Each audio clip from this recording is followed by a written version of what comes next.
Suppose we have a particle that moves along a curved path in a gravitational field.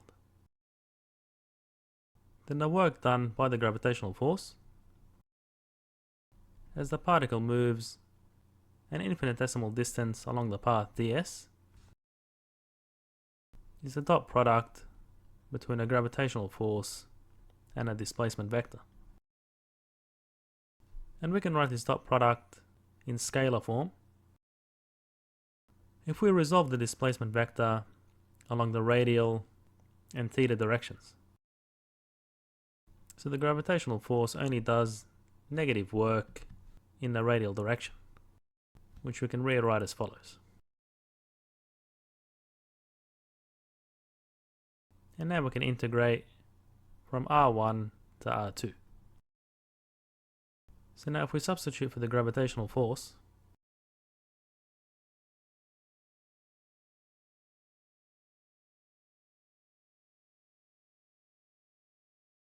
and that change in gravitational potential energy is equal to the negative of the work done by the gravitational force.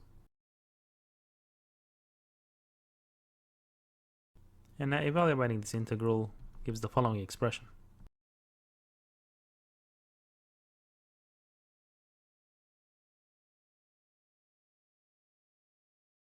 For the change in gravitational potential energy.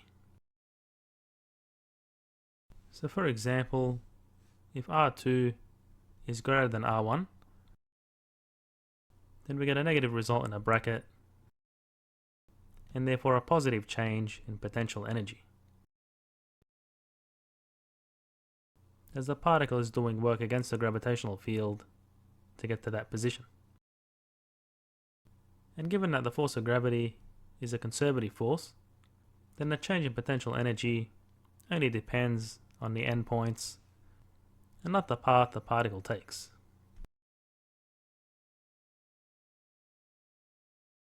We derived an equation for the change in potential energy as a particle is displaced from position 1 to position 2 along a curved path. Now suppose the particle is displaced from position 1 to a position of infinity. Then we rewrite the change in potential energy as follows, and we call this R. So as R approaches infinity, this term goes to 0,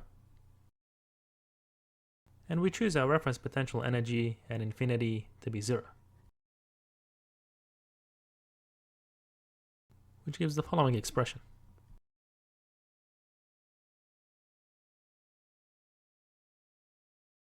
Or more generally, we just remove the 1. So given that the potential energy is always negative, this means that energy must be added to displace a particle that's at a distance r from an object producing a gravitational field to infinity, because an external agent would be doing work against the gravitational field to achieve this.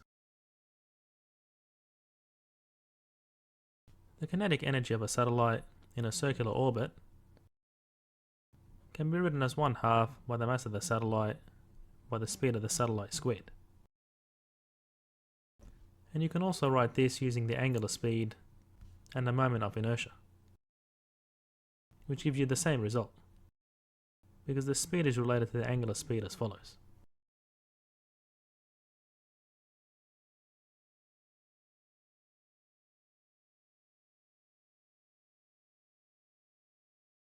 Now using Newton's second law, the gravitational force provides a centripetal acceleration,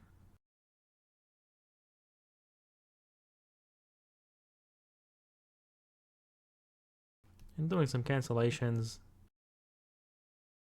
we can write the speed of the satellite as follows.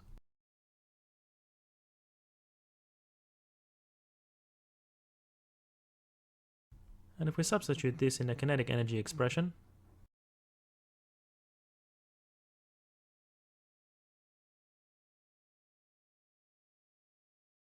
we can write the kinetic energy of the orbit as follows.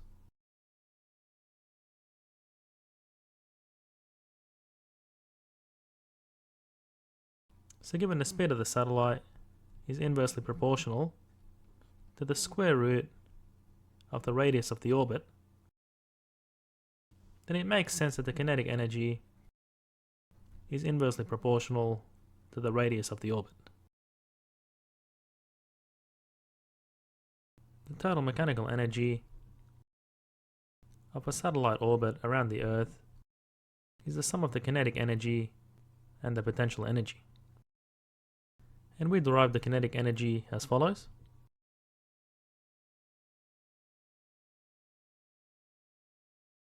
And using our reference point at infinity, the potential energy can also be written as follows. So therefore the total mechanical energy of the orbit can be written as follows.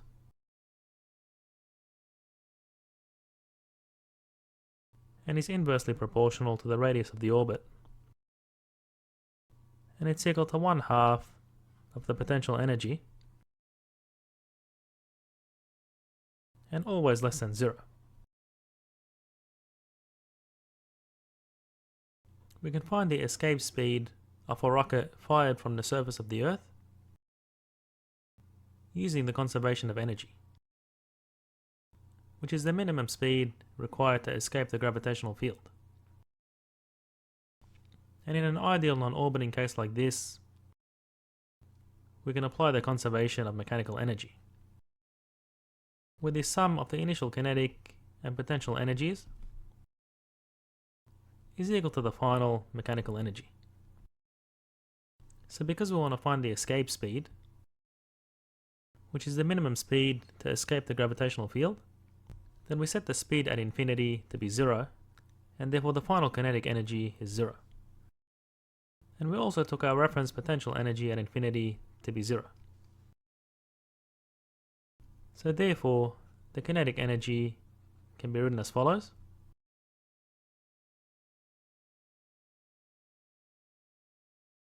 And the potential energy as follows.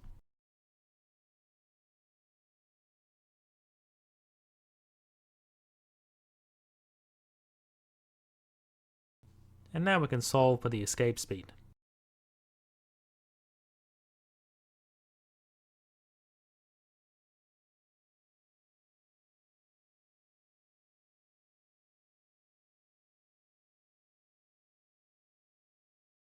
A ball is dropped in a frictionless tunnel, which is dug below the surface of the Earth.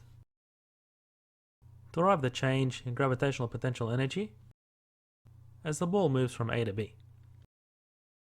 Well, the work done by the gravitational force is equal to the negative of the integral of the force over the radius. And we assume R1 is less than R2, so the gravitational force does negative work. And given that the ball's below the surface of the Earth, the gravitational force varies linearly, as we've derived previously.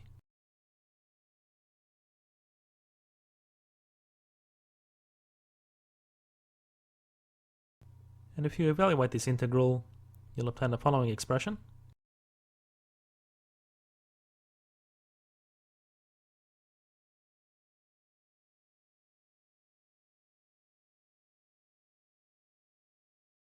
And the change in gravitational potential energy is the negative of the work done by the gravitational force.